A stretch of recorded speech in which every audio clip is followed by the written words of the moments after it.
নিষেধ করতে? বিসমিল্লাহির রহমানির রহিম। বাংলাদেশ জাতীয়তাবাদী দল একটি বড় দল।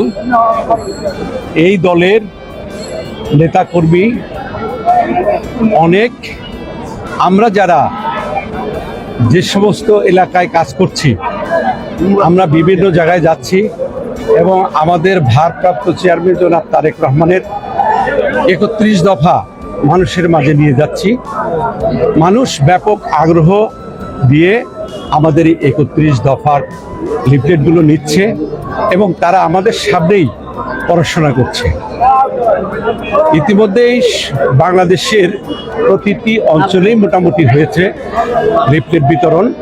আমরা এখন যাব একদম রুট লেভেলে, গ্রামে গঞ্জে বাড়ি বাড়ি, সেইখানে যাব।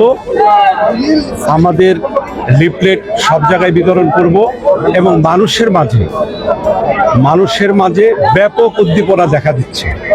এবং আগামী ২৬-এর যে ফেব্রুয়ারিতে যে নির্বাচন হওয়ার কথা, এই নির্বাচনকে সামনে রেখে মানুষ চার স্টল বলেন আর যে যেখানে বসছে সেখানে আলাপ আলোচনা হচ্ছে।